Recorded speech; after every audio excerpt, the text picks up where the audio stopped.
get started. We can go ahead and get started. All right, so I want to welcome everybody to the table.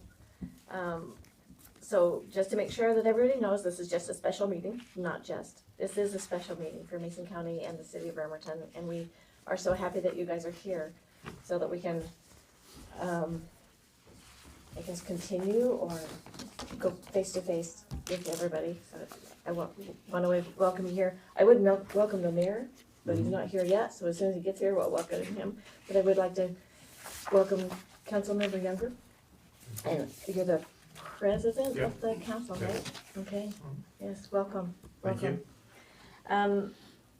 So the purpose of this meeting is to talk about the sewer service that's requested.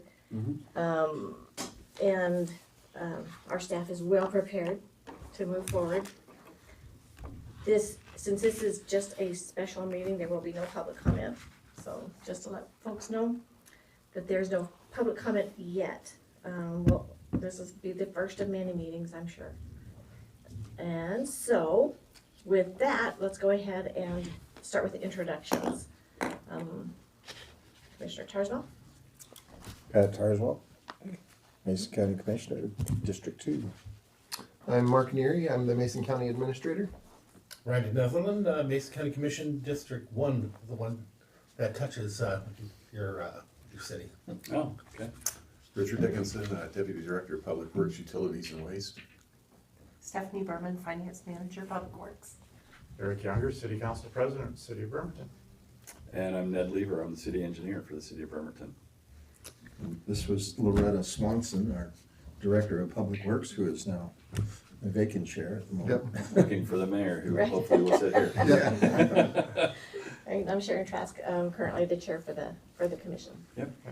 All right, so let's go ahead. I'm gonna turn it over to Mark and to our team so that they can guide us through this process. Alrighty, well, thank you. Yeah, so I'm sure most of us are very aware of the history of Belfair Sewer. It's been a hot topic for Mason County since, gosh, I would imagine before 2012.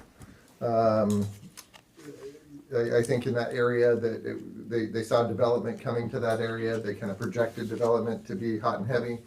They were concerned about the water quality of our the inlet that's up there just to the south of the urban growth area, and so they said, hey, we should probably develop a sewer system.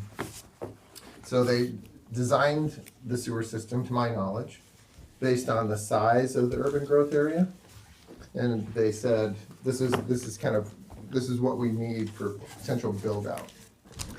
We built the sewer system. It's in general terms, I think the headworks can handle up to 1 million gallons a day.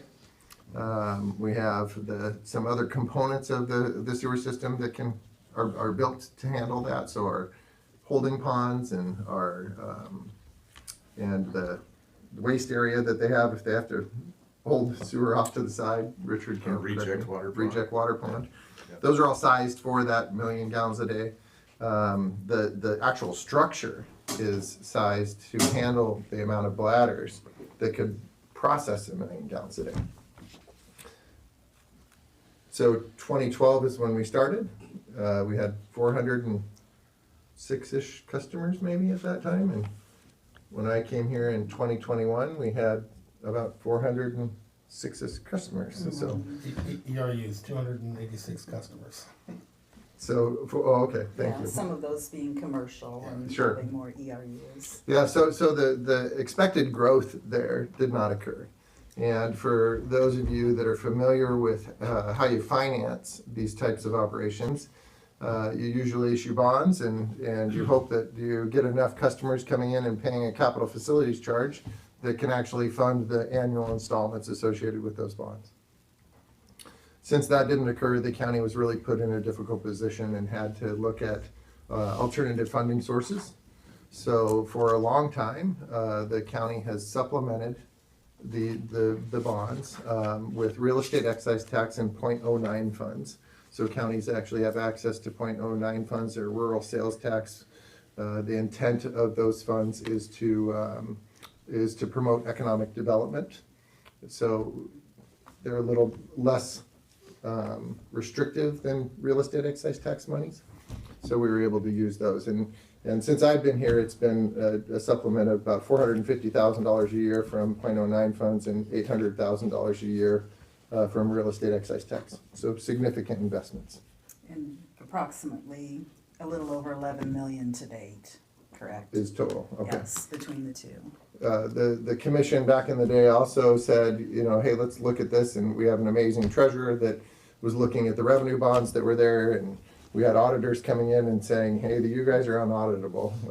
You know, this is obviously a going concern, and you need to figure out a plan for this. So we have an amazing treasurer, Lisa Frazier, that kind of researched alternatives, went out and issued general obligation bonds. So put it back on the full faith and credit of the county to fund the utility, and took the responsibility of the debt off of the Belfair sewer. And at the time, the commissioners started putting money away in a reserve within the real estate excise tax to ultimately, what I would say, defease the bonds, which means pay them off early, right? So they're putting money away. I think in 2027, they will actually have enough funds to defease that original debt. And that amount would total about 17 million, I think. At the end. If that plan, yeah, Yeah. exactly. So as you can imagine, the county was really looking for any alternative. This is before my time, so I brought my experts, some of which were here, some of which were not, and we have some commissioners that were definitely here during that period of time. The county started looking at, gosh, what do we do? If we're not seeing development within Belfair, what do we do? And so they looked to our neighbors in Kitsap County, City of Bremerton, and the Port. And they said, what customers are up there that we could immediately put on our system? And they identified customers, I think, within the Port of Bremerton. And said Port of Bremerton at the time maybe was having some challenges with their sewer system that they had in place. And they were kind of open to saying, well, what are these alternatives look like? And we said, let's continue to research this. So there was an interlocal agreement that was established years ago among those entities, and it's kind of how it all started, right? And so we've been looking at that, and then if you kind of fast forward to where we are today, we actually got some development in Belfair, which is super nice. We did some extensions to our sewer system to make additional developable land accessible to sewer. And at the time that we're sitting right now, we can actually cover our operating costs.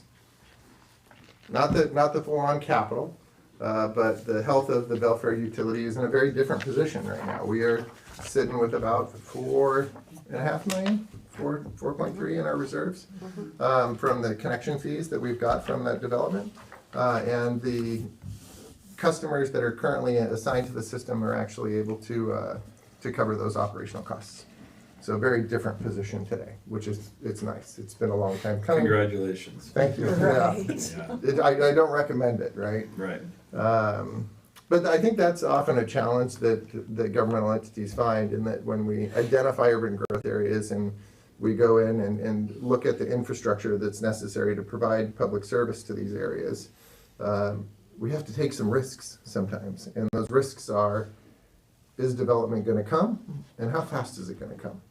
And based on people that come in and analyze the economy in the area, they come in and they tell you, well, we project growth to be this. If you actually take all of these individuals that are currently here and you force them to come onto the sewer system, then you can accumulate this much funds. So we have a large area on the northwest side of Highway 3 that is not sewered yet. It's predominantly residential area that were all developed with septic systems, and our main sewer line does not go out that far. That is a decision that the commissioners most likely will have to address at some time in the future to see if they want to push sewer out into down Old Belfair Highway and catch some of those residential areas. I think a lot of that really depends on the health of those sewer systems, the septic systems that are in place now, And if you start to see some significant failures in that area, that may be something that you really don't have a choice, and you might have to push it out there. But you could imagine individuals that invest, $35,000 in a septic system, might not feel real comfortable having to pay another $11,000 to hook up to a sewer system, and then $109 a month for septic or sewer service. I think that that's very clear on some history research that I've done in that area, that individuals living in that area were not very supportive of that, and expressed it very clearly to the commissioners at the time. So it kind of brings you up to date of where we're at. Kind of here's the potential. We have additional development opportunities coming. We have another number of projects that are in preliminary design right now that will definitely add to customers to the sewer system, bring in additional collection fees. We do have components of our sewer system that eventually are going to need to be addressed and expanded. So I always get nervous when I talk about this because Richard's sitting here, and I want to make sure that he catches me. But designed for 1 million gallons a day, we currently process about 78,000. Yeah, that's correct. The bladders that we have in place can handle up to about 125. Each bay, there's 4 bays for it, so we can go up to a hard number of 0.5 max month. But still, with that in place, we'd be limited to a 0.4 for the average annual flow. That's a permit condition. And let's see what else we got. We can actually expand it. Our structure that's there now, we'd have to add solids handling facilities and retrofit the solids handling bays to membrane basins. There's 3 additional. One of those you have to keep in reserve. So you have 6 of them available, and you'd have a hard capacity of 0.75 without pouring concrete, except for a solid handle. Yeah. So in terms of the processing side, I think that